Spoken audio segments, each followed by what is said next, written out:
Right, thank you everyone. It feels good to be back on stage. You know, like a funny story is that I should be in London right now translating for the Vietnamese League of Legends team. But then I choose to be here with all of you to share my story on Vietnam. So thank you for being with me. So can we also give another round of applause to start this session, yeah?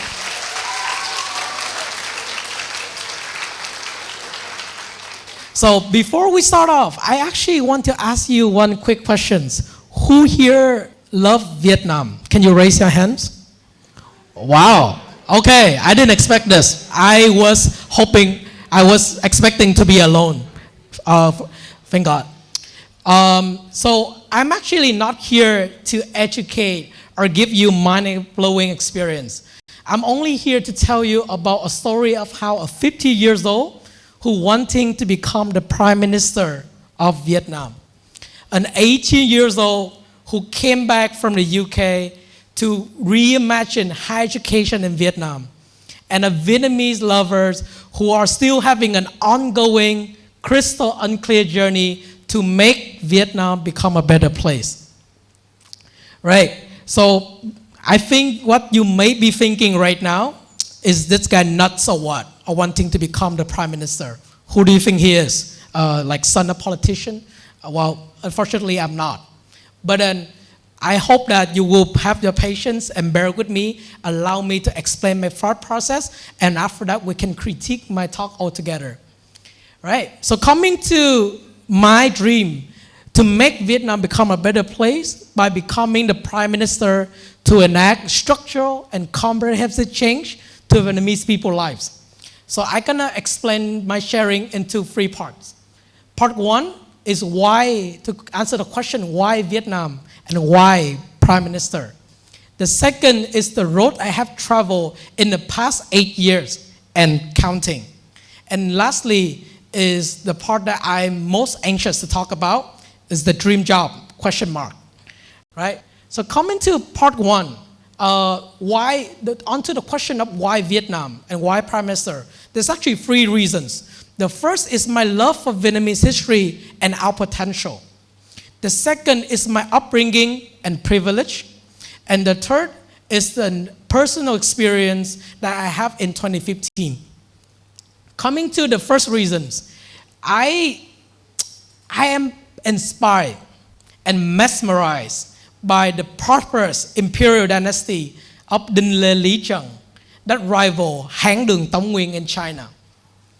I am drawn into our epic battles against the Chinese, the Mongolians, the French, then the Americans.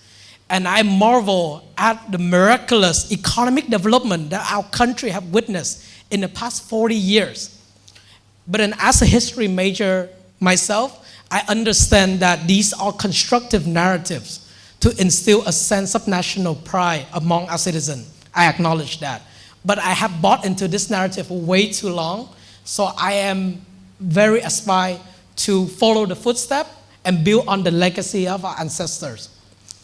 The second reason is actually, so I was born and raised in a middle income family, and similar to many of our audience today, I have the privilege to attend a gifted high school, then travel abroad, visit many countries, and learn from the best and most talented individual out there. But then via this experience, I, however, realized that the striking impact of how socio-economic condition will have on one's life trajectories. Let me explain on this. So it was actually when one of our trips a few years ago called The Journey to Understand Vietnam Better. And we traveled to the northwest of Vietnam, far away from our hometown. And we, as college students, were very curious. We asked a lot of questions. And the most common of which is that, what is your passion? What do you want to do in the future? The question that our parents ask every day. And then instead of having these interactive, engaging conversation, we received these strange stares, as if we are aliens of some sorts. Like, these guys talk nonsense language. And then as we talk to them more, we realize, oh, okay, there's one basic concept that we realize. If you don't have enough to eat today, how can you even think about the future?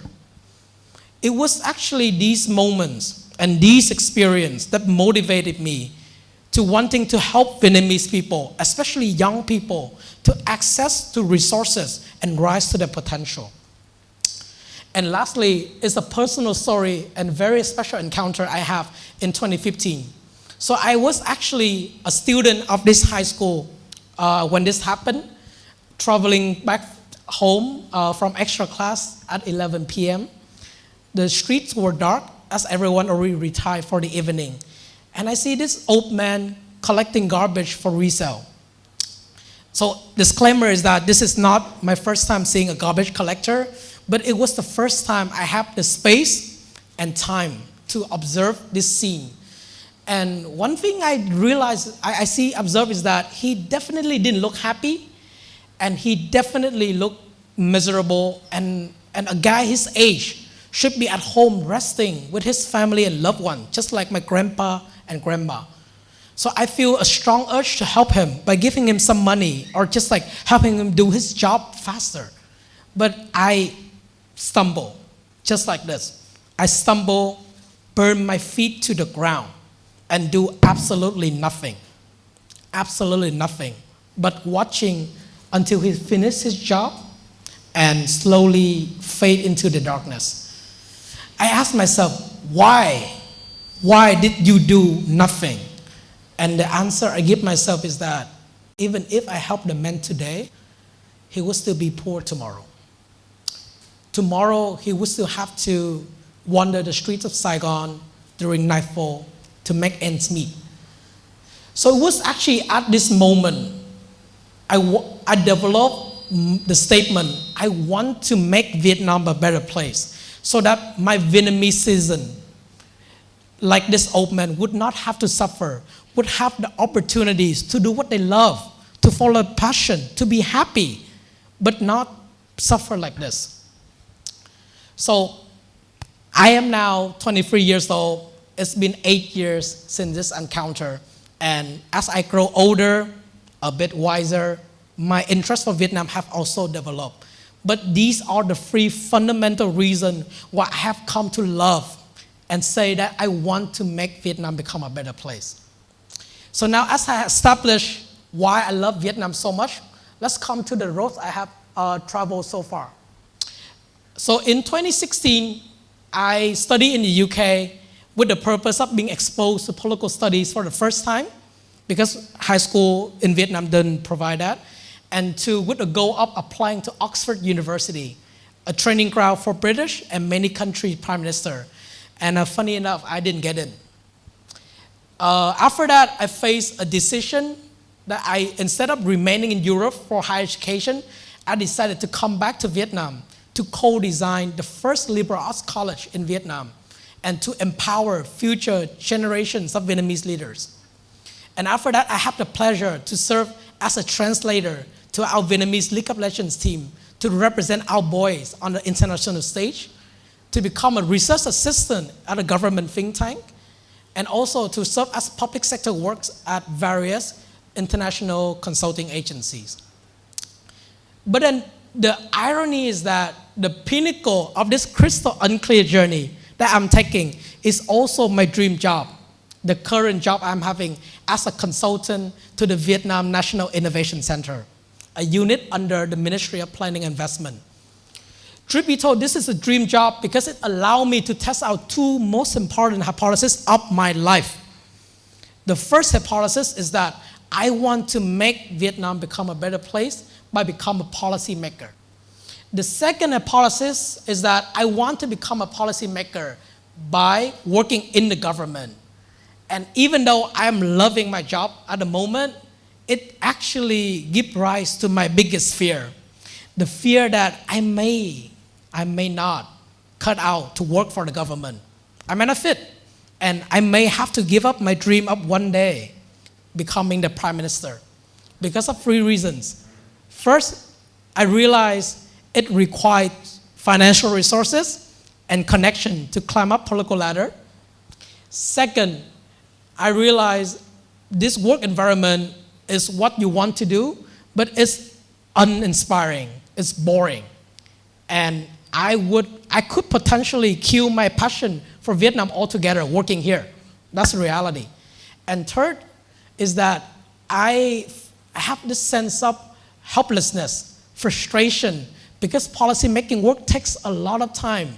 1 year, 2 years, you don't count by months, you count by years, decades to enact a policy. And as a young person with a big weakness as being impatient, this is very suffering for me. So now if I have told you about my passion, my journey, my dilemma, you may be asking, so what's next for you? And the truthful answer I can give you is that I don't know.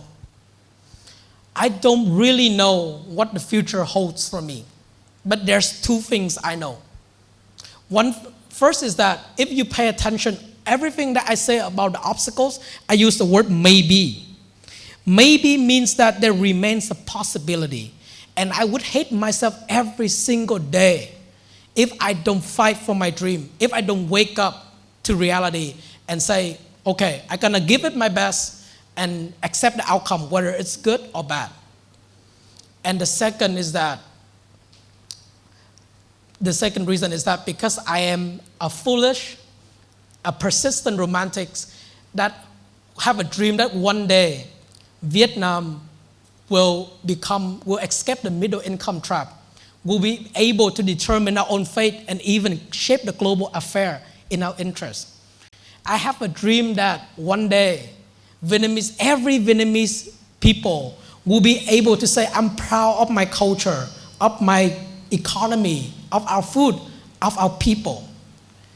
I have a dream that one day that Vietnam will become a desirable place for my peers, my children, all my loved ones, and especially the young, talented individuals sitting in this audience today to choose to grow here, work here, and better yet, join hands to do something great for our countries. And lastly, I have a dream that I will be able to plant a seed in the garden. I may not see this tree grow, but I know that the fruits of this tree will become a legacy that's gonna outlive me and benefit generation of Vietnamese to come. So to conclude my sharing, I have two questions for you. First is to ask yourself, what is Vietnam to you? And lastly, this is my personal ask, is that maybe and just maybe, would you like to join me on this crystal unclear journey to make Vietnam become a better place? Thank you.